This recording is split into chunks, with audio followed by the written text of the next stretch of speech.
오늘은 교재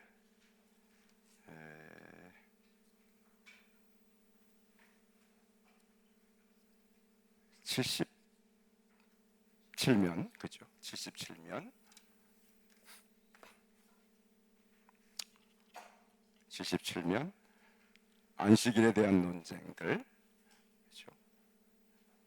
소리가 좀 찢어지는 것 같다 이게.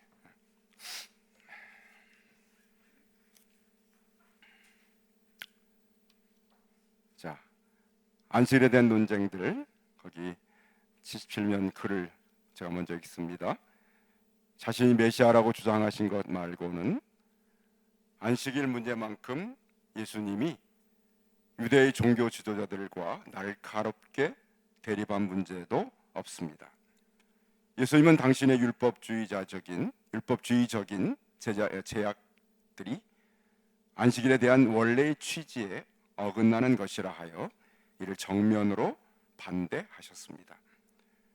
당시 랍비들은 안식일은 그 자체가 목적이며 경건한 이스라엘 사람이라면 어떤 희생을 감수하고라도 지켜야 하는 제도라고 생각했던 것 같습니다. 바꿔 말하면 사람이 안식일을 위해 지어졌고 따라서 사람은 고통을 겪어도 되지만 그 제도만은 그대로 지켜야 한다고 생각했던 것입니다. 이와 반대로 예수님은 안식일이 사람의 유익을 위해서 만들어졌다고 가르치셨습니다. 인간의 필요와 율법의 문자적인 의미 사이에 마찰이 생긴다면 인간의 필요와 유익이 안식일에 관한 율법보다 우선되어야 한다고 가르치신 것입니다. 네, 그렇습니다.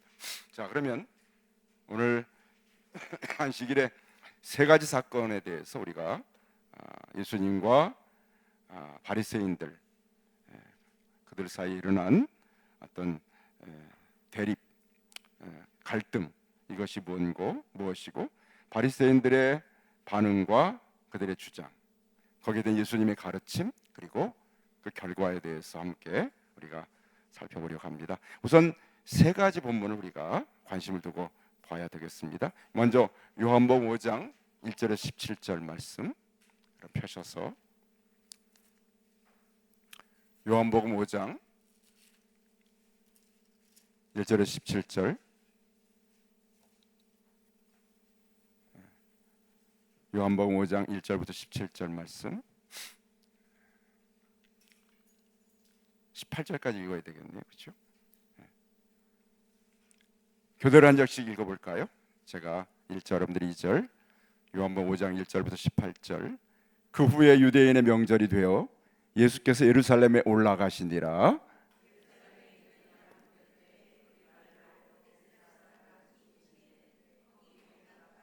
그 안에 많은 병자, 맹인, 다리 저는 사람, 혈기 마른 사람들이 누워 물의 움직임을 기다리니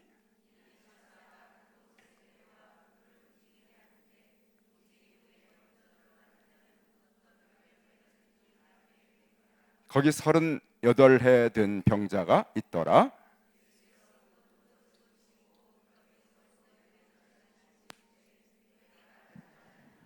병자가 대답하되 주여, 물이 움직일 때 나를 못에 넣어주는 사람이 없어 내가 가는 동안에 다른 사람이 먼저 내려가나이다.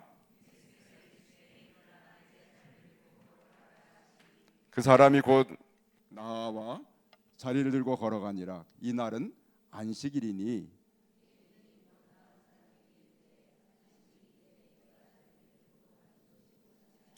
대답하되 나를 낫게 한 그가 자리를 들고 걸어가라 하더라 하니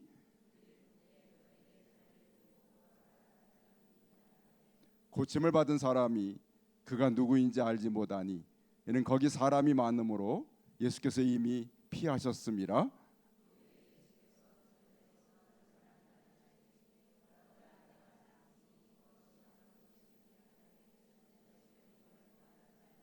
그 사람이 유대인들에게 가서 자기를 고친 이는 예수라 하니라.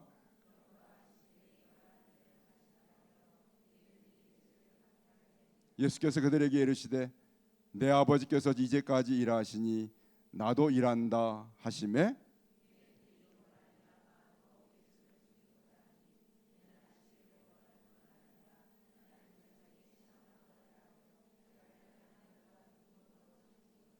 아멘. 자, 첫 번째 안식일 사건, 제일 위칸이죠, 여러분.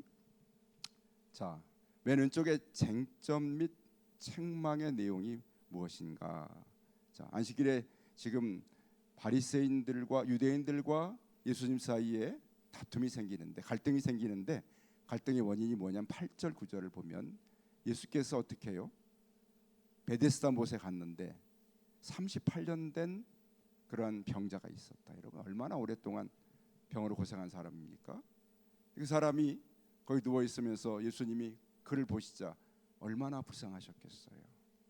그 누운 것을 보시고 병이 벌써 오랜 줄을 아셨다. 그가 얼마나 오랫동안 병에 고생한 줄 아셨기 때문에 그 영혼의 불쌍함을 아셨겠죠. 그래서 주님이 물어보시는 말씀은 내가 낫고자 하느냐. 여러분, 우리가 읽을 때 예수님께서 무슨 이렇게 그 의사나 또는 일반적인 어떤 능력자처럼 내가 낫고자 하느냐 이렇게 하신 것 아닐 거예요. 그 목소리에는 그 사람에 대한 그 자비와 긍휼이 얼마나 들어갔겠어요. 얼마나 불쌍한 마음이 들었겠어요. 그래서 38년 동안 병든 것을 아셨기 때문에 네가 낫고자 하느냐는 주님의 물음에는 우리가 표현할 수 없는 주님의 긍휼이 있었을 거예요. 그 말을 듣는 병자가 뭐라고요? 주여, 무림직일 때 나를 이 연못에 넣어줄 사람이 없습니다. 내가 가는 동안에 다른 사람이 들어가서 나는 고침받을 수가 없습니다. 사실은 그것도 하나의 전설에 불과한 것인데요. 자신의 그런 현재 유일한 소망은 뭐죠? 이 물이 동할 때 가장 먼저 그 연못에 들어가는 것인데 그것은 거의 불가능한 일과 같은 상황이죠. 절망적인 상황. 그 형편을 주께서 하셨습니다. 그렇죠? 누워 있는 자, 38년 동안 병에 붙들린 자. 그가 예수님 만났을 때 예수님이 그를 바라보시는 마음은 어떠하셨을까? 그 병든 자의 삶의 상황이 고통과 절망 두 가지로 표현할 수 있겠죠. 그래서 8절에 예수님께서 뭐라고 하시죠? 일어나 내 자리를 들고 걸어가라. 일어나 내 자리를 들고 걸어가라. 주님은 아마도 내 병이 나았다고 하실 그런 말을 하는 것조차도 아마 그 병자를 향해서 다급했던, 그가 일어나는 것이 얼마나 지금 시급한 문제인지를 보여주지 않습니까? 그렇죠? 보통 같으면 주님이 내가 낫길 원하느냐 물으시거나 네가 네 병이 나았다고 하시거나 그를 만져주시거나 하실 텐데 주님은 바로 그 사람에게 일어나라고 자리를 두고 집에 가라는 거죠. 걸어가라. 주님이 그 사람을 향한 그 자비와 긍휼이 얼마나 참 가슴 속에 뜨겁게 동하셨으면 이렇게 말씀하셨을까. 그런데 그 사람이 곧 나와서 자리를 들고 걸어갑니다. 근데 하필 그날이 무슨 날이에요? 안식일이라는 거죠. 안식일은 아무것도 하지 않고 쉬는, 안식하는 날이에요.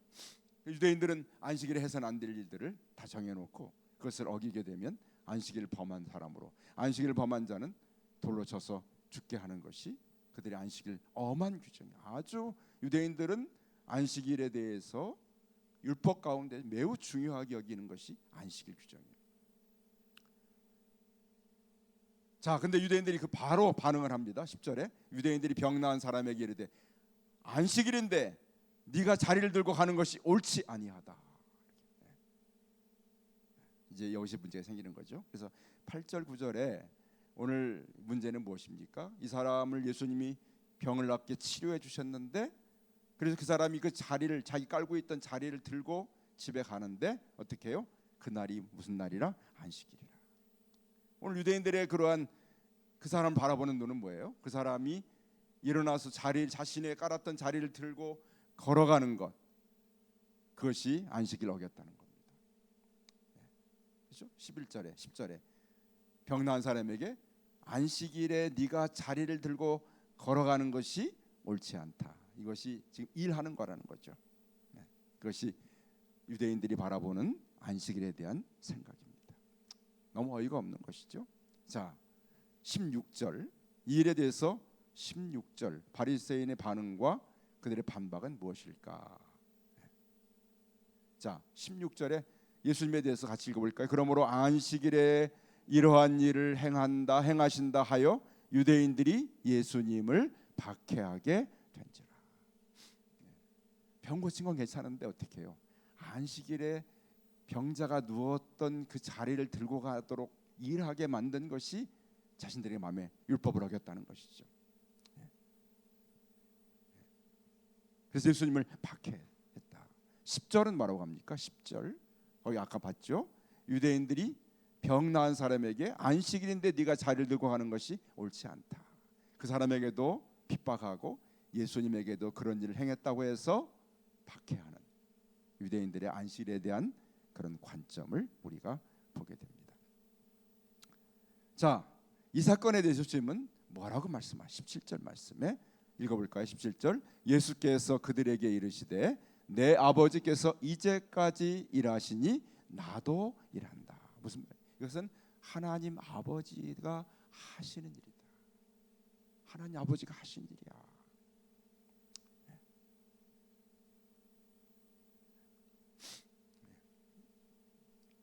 유대인들이 바라보는 그러한 관점은 뭐죠? 안식일에 그 사람이 자리를 들고 가는 노동을 했다고 하는 것에 대해서 지금 반대하고 있지만 예수님은 그 병든 사람을 치료하고 병마에서 그를 해방시켜 주는 것이 누구의 일이에요? 하나님 아버지가 하시는 일이다. 이것이 안식일을 바라보는 예수님의 관점과 그 다음에 바리새인들의 관점의 차이입니다. 그 일로 인해서 두 예수님과 바리새인 사이에 갈등이 생기게 된 것이죠. 자, 첫 번째 사건, 두 번째 사건을 한번 볼까요? 잠깐 앞으로 넘겨서 마가복음 2장 23절, 28절. 두 번째 사건은 어떤 사건인가? 마가복음 2장 23절에서 28절.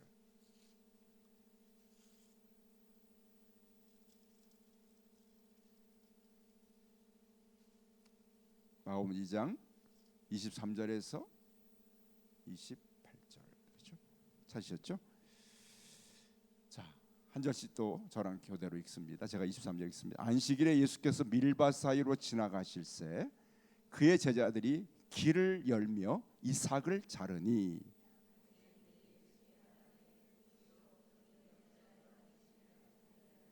예수께서 이르시되 다윗이 자기와 및 함께한 자들이 먹을 것이 없어 시장할 때에 한 일을 읽지 못하였느냐?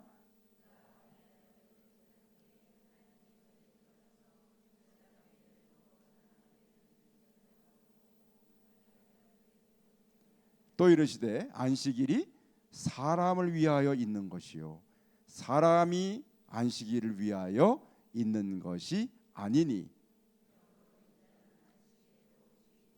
아멘. 두 번째 사건은 뭐죠? 제자들이 안식일에 밀밭을 지나가다가 그렇죠? 제자들이 길을 열면서 그 밀밭에 이삭을 잘라서 까먹은 것 같습니다. 이걸 본 바리새인들이 뭐라고요? 어찌하여 안식일에 하지 못할 일을 했습니까? 24 이렇게 말하죠. 자, 문제 23절. 자, 두 번째 문제는 무엇이에요? 제자들이 밀밭을 헤쳐가면서 지나갈 때 밀밭에 있는 이삭을 잘라서 먹었겠죠. 시장에 있기 때문에 먹었겠죠. 그 일이 뭐예요? 추수하는 행위를 했다. 지나가다 안식일에 해서는 안 될 추수하는 행위를 했기 때문에 안식일을 어겼다는 주장입니다.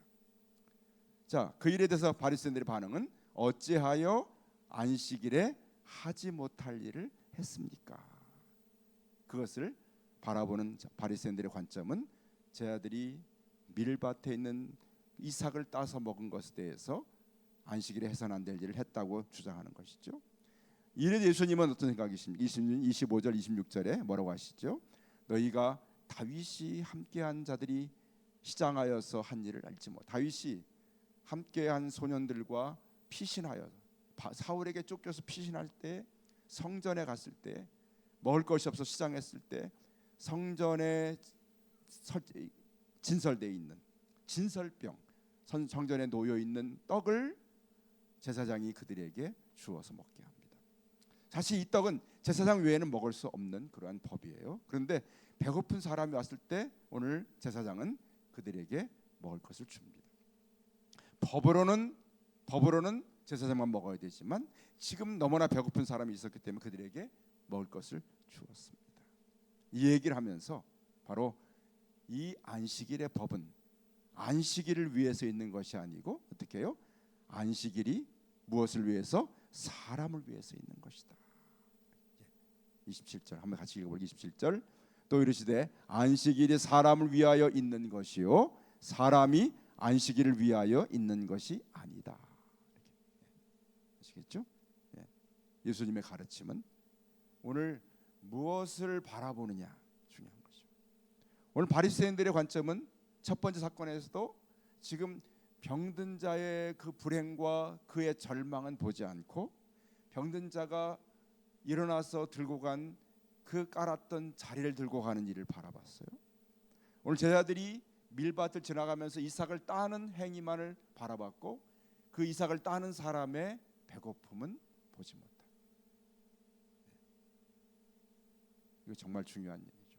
우리가 병든 자의 고통과 절망은 보지 못하고 배고픈 자의 굶주림은 보지 못하는 예수님의 보신 것은 뭐죠? 병든 자의 고통과 절망, 배고픈 자의 굶주림을 주님은 하셨습니다. 그것이 더 중요하다는 거죠. 마지막 세 번째 마가복음 역시 3장 한 장 넘겨서 바로 옆에 있죠. 넘길 필요도 없는데 3장 1절부터 6절 사이에 나오는 사건입니다. 한 절씩 읽습니다. 제가 먼저 1절 읽겠습니다. 예수께서 다시 회당에 들어가시니 한쪽 손 마른 사람이 거기 있는지라.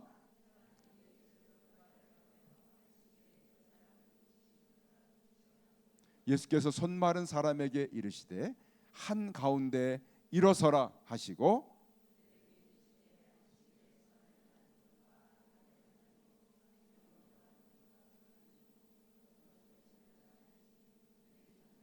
그들의 마음이 완악함을 탄식하사 노하심으로 그들을 둘러보시고 그 사람에게 이르시되 내 손을 내밀라 하시니 내밀매 그 손이 회복되었더라.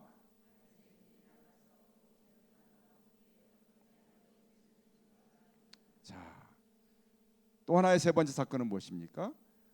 한쪽 손을 쓰지 못하는 사람이 회당에 있었습니다. 그런데 여러분, 사람들이 예수님과 그 사람과의 만남을 어떤 눈으로 바라봤어요? 2절에 보니까 예수를 고발하려고 안식일에 그 사람을 고치는가 주시해 봅니다. 자, 오늘 그들의 관점은 한쪽 손 마른 사람의 불행이나 그 사람의 고통은 보지 못하고 그 사람을 통해서 예수님을 고발할 거리를 찾고 있는 오늘 어리석은 자들의 모습을 보게 됩니다. 예수님 이것을 아셨어요. 그래서 이 사건을 교훈하기 위해서 이 사건을 통해 사람들을 교훈하시려고 3절에 보니까 그 사람을 그들 가운데 회당 한가운데 일으켜 세우십니다. 그리고 그를 고치기 전에 이렇게 묻습니다. 거기 모인 사람들에게 안식일에 선을 행하는 것과 악을 행하는 것, 생명을 구하는 것과 죽이는 것 어느 것이 옳으냐? 어느 것이 옳죠? 당연히 선을 행하고 당연히 생명을 구하는 것이 옳은데 오늘 이 사람들은 이 말에 대답하지 못하고 잠잠한 이유는 무엇입니까? 주님이 왜 이것을 물은지 알았어요. 만약 그들이 여기서 안식일에 그러면 악을 행하는 것, 생명을 죽이는 것이 옳다고 말하면 그들은 정말 악한 자들이죠. 그런데 예수님께서 오늘 저 사람 고치면서 그것을 선을 행하고 생명을 구하는 것이라 말했을 때 예수님의 행위를 그들이 반대할 이유가 없는 것입니다. 그래서 대답을 못합니다. 둘 다 말할 수 없는 것이죠. 5절에 주님 보시니까 그들의 마음이 완악했다. 그래서 탄식하셨다. 그리고 화가 나십니다. 의로운 화가 나셨죠. 그들의 마음이 완악함을 탄식하사 노하셨다. 그렇죠? 너무나 악한 의도적이고 그렇죠. 사람이 악을 행해도 실수로 우리가 부지 중에 행할 수 있지만 오늘 여기 모인 사람들은 너무나 그것을 잘 알고 있으면서조차 그것을 행하는 악을 보이고 있는 것이죠. 무엇이 문제인지 알면서조차 거기서 악을 선택하는 사람들의 모습 보게 됩니다. 그래서 그들의 마음을 주님 뭐라고 하시죠? 완악하다, 완악하다. 우리가 인생에 가장 불행한 것은 마음이 완악해지는 것입니다. 우리가 평생을 살아가면서 가장 내 마음을 주의해야 할 것은 내 마음이 완악한 자가 되지 않도록 해야 돼요. 마음이 굳어버려요. 나이 먹음의 특징은 뭐죠? 나이를 점점 먹으면 가장 중요한 특징은 마음이 굳어지는 거예요. 남의 말을 안 들어요. 안 듣기 때문에 어떻게 뭐가 세지죠? 크게 말합니다. 나이를 먹으면 안 듣고 크게 말해요. 마음이 완악해지는 것입니다. 교회 생활을 우리 오래 해도 교회 생활 오래 한 사람의 특징이 바로 이 완악해질 수 있어요. 자기가 믿어온 그러한 삶의 세월들을 그것이 진리로 여기고 다른 진리를 받아들일 마음을 닫아버리는 것이죠. 완악하다 그러죠. 그러니까 처음 믿는 사람이 완악할 수가 없죠. 오래 믿은 사람이 완악해질 가능성이 아주 높습니다. 특별히 목사가 완악해질 수 있어요. 목사가 주의해. 그래서 늘 하나님 내 마음이 완악해지지 않도록 부드러운, 그래서 돌 같은 마음을 깨트려 주시고 쇠 같은 마음을 녹여달라 하는 마음. 우리가 마음이 굳어지면 거기에 씨를 뿌리잖아요. 굳어진 땅에는 씨가 뿌려지면 죽습니다. 그렇죠? 뿌리를 못 내리는 거예요. 말씀이 떨어져도 완악한 마음에는 말씀이 뿌리를 못 내리죠. 그렇죠? 길가에 떨어지기 시작같이. 그래서 오늘 여기 이 사람들의 마음이 어떻게 해요? 완악해졌어요. 바리새인들의 마음이 완악해. 그 마음을 보시고 주님이 탄식하고 노하셨다. 주님이 탄식하고 노하 화를 내신 그런 마음은 바로 완악한 마음이에요. 그렇죠? 주님은 그들의 마음을 아셨기 때문에 그들 앞에서 내 손을 내밀라 하시면서 그 손을 고쳐주십니다. 고쳐주십니다. 자, 대놓고 안식일을 어겨버린 거예요. 그냥 그들의 마음 대놓고 안식일을, 그들이 생각에 대놓고 안식일을 범하는 모습을 보여주십니다. 자, 그랬더니 어떻게 5절 6절에 바리새인과 거기 모인 사람들이 어떤 반응을 보였어요? 헤롯 왕과 함께, 바리새인과 헤롯 왕과 친하지 않은 사람들이에요. 근데 예수님을 죽이려고 그들이 한 작당이 되어가지고 어떻게 해요? 어떻게 하여야 예수님을 뭐 할까? 죽일까 의논하느라. 놀랍잖아요. 여러분, 한쪽 손을 쓰지 못하는 사람을 고쳐준 게 죽일 죄입니까? 박수 받고 칭찬해야 될 텐데 그들은 예수님을 죽이려고 해요. 그것은 그 사람을 고쳐서가 아닙니다. 자신들의 주장과 자신들의 생각이 그 앞에서 그릇된 것이 드러났기 때문에 이것 때문에 예수님을 죽이려 하는 것이죠. 여러분, 내 생각이 잘못되고 내 생각이 그릇된 것을 깨닫게 되면 어떻게 해야 되죠? 회개하고 인정해야 되는 거죠. 그런데 어떻게 해요? 이들은 죽이려 하는 것이죠. 이런 마음이 뭐예요? 완악한 마음. 완악한 마음. 자, 세 가지 사건이 나왔어요. 세 가지 사건. 자, 그러면 우리가 여기서 안식일에 대한 중요한 교훈들을 우리가 살펴야 하겠습니다. 첫 번째 사건, 요한복음 5장 1절에서 베데스다 38년 된 연못에서 고쳐준 38년 된 병자를 고치신 주님의 교훈은 뭐죠? 17절, 내 아버지께서 일하시니 이제까지 일하시니 나도 일한다. 하나님의 일하심은 뭐죠? 불행한 자, 고통받는 자, 병든 자, 이들을 고쳐주시고 그들을 회복해 주시는 것이 누구 일이에요? 하나님 하시는 것이 하나님의 일이다. 하나님은 안식일에도 일하시는 분입니다. 아버지가 일하신 나도 일한. 다른 데 또 말씀해요. 하나님께서 어떻게 해요? 구원하시는 일을 지금도 일하고. 예수님께서 사람들 구원하는 일을 하시면서 아버지가 일하신 나도 일한다. 여러분, 여러분이 구원받은 것은 누가 일하신 것이죠? 하나님께서 일하고 계시죠. 하나님이 하시는 일, 구원은 생명을 구원하는 구원의 일은 하나님이 하시는 일이에요. 아버지께서 일하신 나도 일한다. 그렇죠? 자, 안식일의 또 두 번째 마가복음 2장 방금 읽었던 먼저 2장에 밀밭 사이로 가면서 밀밭에서 가르치신 주님의 교훈은 뭐죠? 예. 안식일은 누구를 위해 있는? 사람이 안식일을 위해 있는 것이 아니라 안식일이 사람을 위해서 있는 것이죠. 우리가 율법을 우리 안식일에 대해 잘 생각해야죠. 예. 지금도 그렇죠.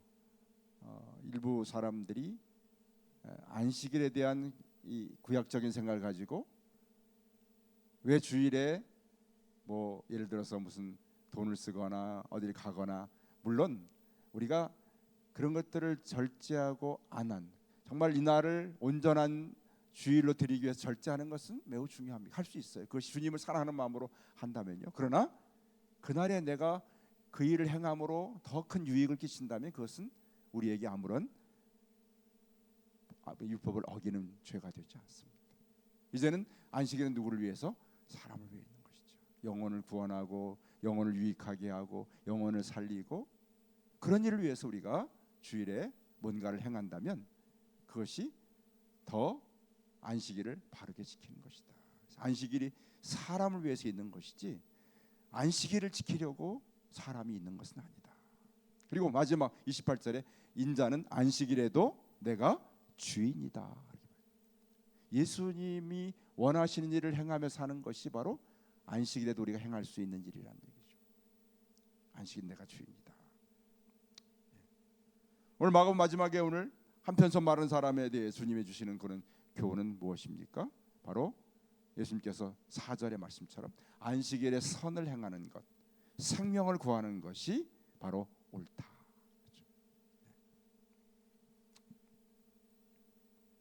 그렇죠? 우리의 신앙의 관점에서 이 안식일의 규정은 안식일 하나만을 놓고 말했지만 사실은 신앙생활 전체에 있어서 우리의 가장 중요한 판단의 기준은 이 일이 영혼을 위한 일이고 영혼을 살리고 영혼을 회복시키고 영혼을 소성케 하는 그런 일인가, 그것이 유익한가를 판단할 때 가장 중요한 기준은 바로 생명을 살리고 그 영혼에게 유익한 일인가에 대해서 우리가 기준을 갖고 바라봐야 돼요.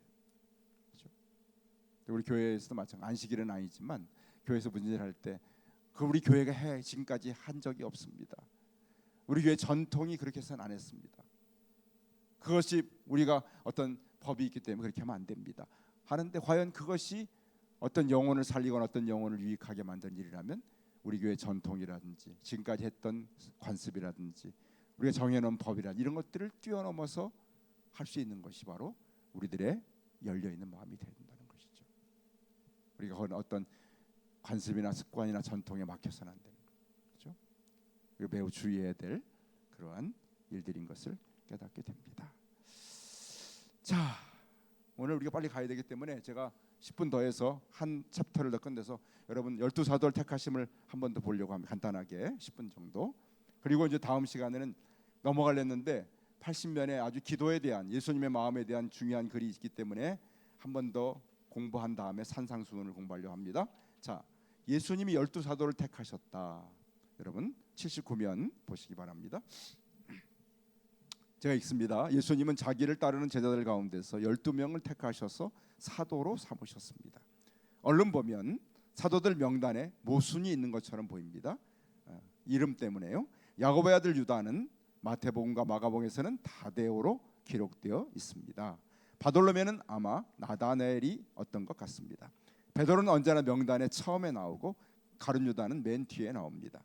되게 짝을 지어 이름이 나오는데 이것은 그들이 짝을 지어 동역했다는 것을 말해줍니다. 서로 친형제지간인 제자들도 두세 쌍 있었습니다. 또 빌립과 나다나엘은 절친한 친구 사이였습니다.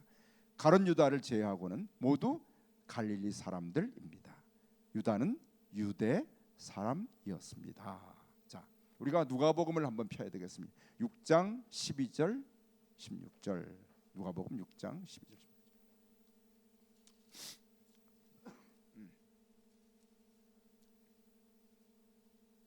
자,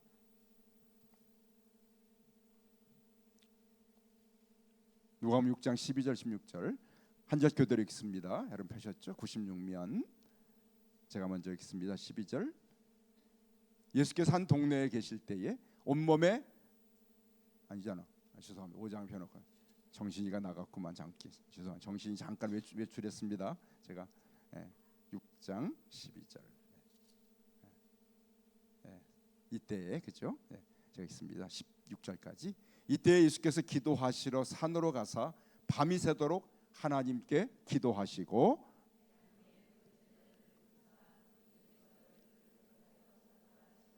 곧 베드로라고도 이름을 주신 시몬과 그의 동생 안드레와 야고보와 요한과 빌립과 바돌로메와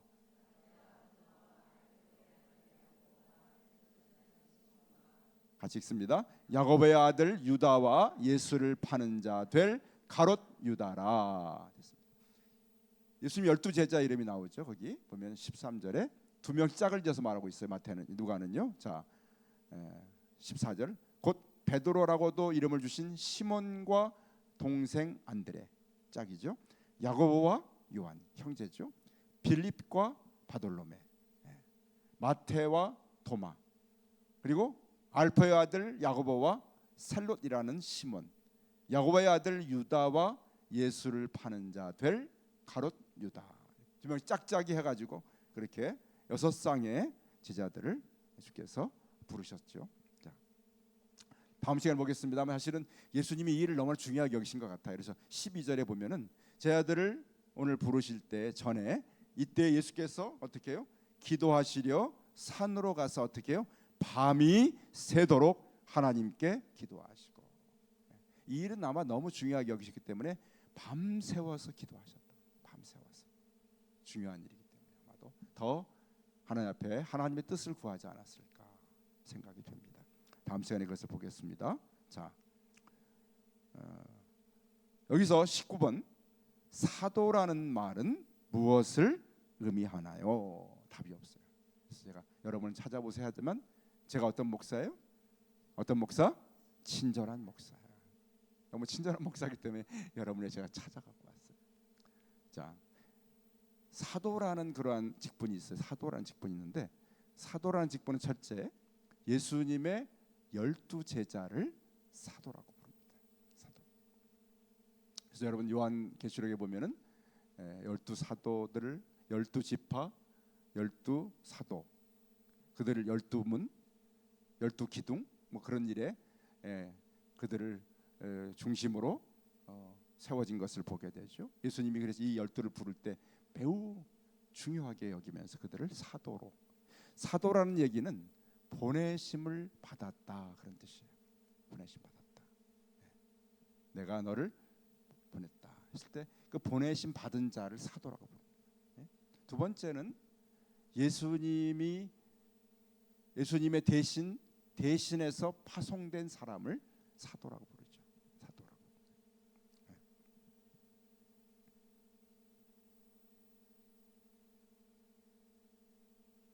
그렇죠?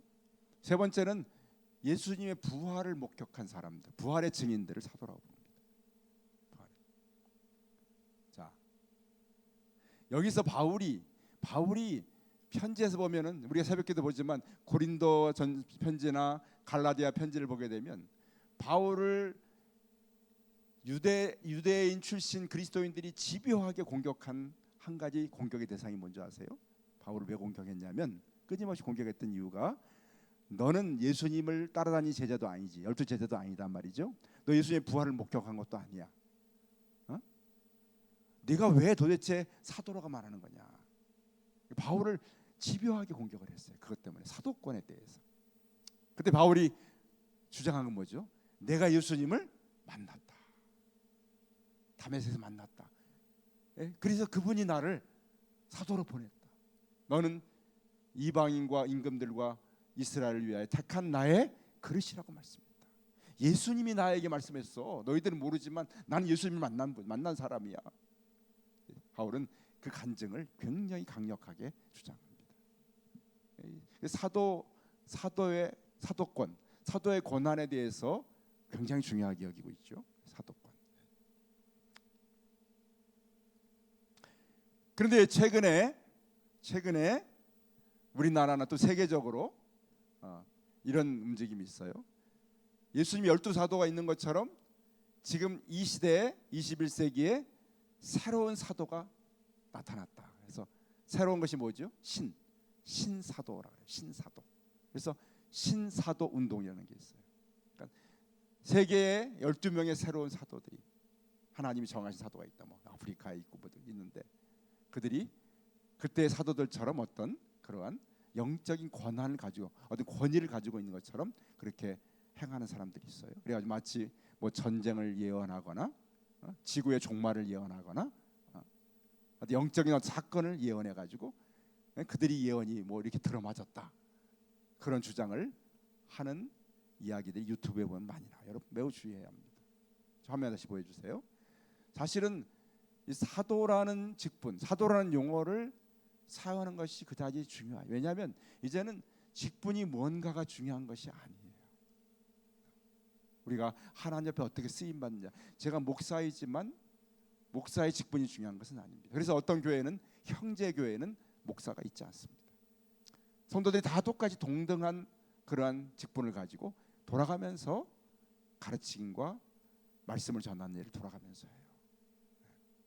그래서 중요한 것은 제가 그래도 성경을 연구하고 성경을 해석할 수 있는 것을 배웠기 때문에 여러분이 이걸 가르치는 것이지, 제가 더 우월한 직분을 가진 자가 아닌 것이죠. 그래서 이런 사도라는 직분을 함부로 쓰면 안 되죠. 그리고 저기 조금만 밑에 가면은, 인천이라는 곳에 가면 자기를 스스로 사도라고 부르시는 분이 계십니다. 나 사도 이 땡땡은, 그렇게 하시는 분이 계세요. 말할 때마다 나 사도 이 땡땡, 그렇게 그런 분이 계세요. 자기를 스스로 사도라고 불러요. 교회 이름은 예자로 시작하는데 하여튼 그런 분이 계십니다. 좀 어이가 없죠. 그런데 그것이 자기가 스스로 자신을 사도라 불렀다고 해서 그것이 자기가 권위가 생기는 건 아니에요. 그렇죠? 그리고 또 신사도 운동이라는 것은 뭐냐면 어떤 그러한 종말에 대한, 또는 세상의 어떤 징조에 대한 것을 예언하는 듯한 그러한 이야기를 하고, 또 한 가지 특징은 어떤 특별한 어떤 은사 같은 게 나타나게 되는 것입니다. 특별 은사 운동을 하게 돼요. 그래서 여러분 TV에서 많이 보지만 이렇게 막 사람 세워놓고 뒤에서 받치고 있다가 장풍처럼 건드리면 쓰러지는 거, 그런 거 하는 거예요. 신사도 운동. 그것도 가르쳐 주는 데가 있어요. 가르쳐 주는 데.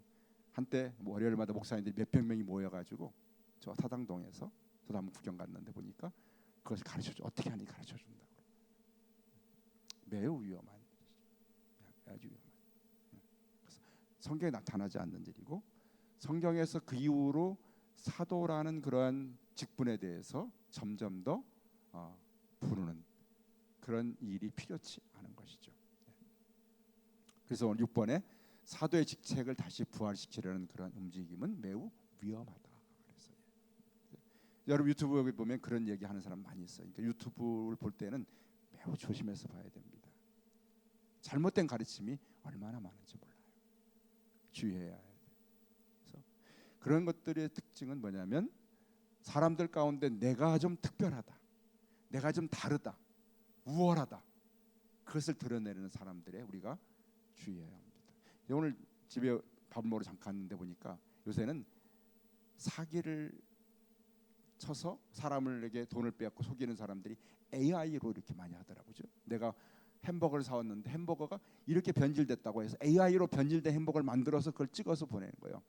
햄버거 가게 사장님이 내가 파는 햄버거가 이렇게 썩었네, 그래가지고 돈을 물어줘요. 너무나 리얼하게 그렇게. 근데 그런 거는 아주 작은 일이지만 더 놀라운 일들도 요새는 AI를 통해 가지고 하죠. 뭐 배우 이정재 AI를 만들어 가지고 자기가 마치 이정재처럼 해가지고 사람들에게 어떻게 다가가서 이렇게 속이기도 하고요. 요새는 이게 대단한 일이죠. 어느 날 박병호 목사 AI를 만들어 가지고 여러분에게 이렇게 뭘 하면 절대로 속지 마십시오. 제가 여러분에게 뭘 달라거나 그런 일 절대 없으니까. 요새는 그런 영적인 그러한 속임수도 굉장히 많았어요. 영적인 속임수에 우리 넘어가게 되면 안 되는 것이죠. 그래서 우리가 오늘 이런 사도라는 것은 얼마나 중요한 일인지. 자, 20번 잠깐 보고 가죠. 이것은 12사람에게 어떻게 적용돼? 12제자를 주님이 세우신 이유가 왜 그토록 밤새 기도하시며 그들을 세웠을까? 그들에게 주님이 대신해서 이런 일을 맡기시려고 그런 거죠. 여러분 마태복음 28장 19절 20절 읽어볼까요? 그러므로 너희는 가서 모든 민족을 제자로 삼아 아버지와 아들과 성령의 이름으로 세례를 베풀고 내가 너희에게 분부한 모든 것을 가르쳐 지키게 하라. 볼지어다 내가 세상 끝날까지 너희와 항상 함께 있으리라 하시니라. 이렇게 중요한 일을 맡기시려고 그들을 세우신 겁니다. 너무나 중요한 일이죠. 예수님을 대신해서 그들을 보내신 거죠. 모든 민족을 제자 삼아 세례를 베풀고 가르치게 하라. 너무나 중요한 일을 맡길 대상으로 12명의 사도를 정하신 것이죠. 21번 12를 택하시기 전에 예수님은 먼저 무엇을 하셨나요? 어떻게? 이때 예수께서 기도하러 산으로 가서 밤이 새도록 하나님께 기도하셨다. 너무 중요한 일이기 때문에 그렇게 하셨죠. 자, 여기까지 오늘 우리가 보면서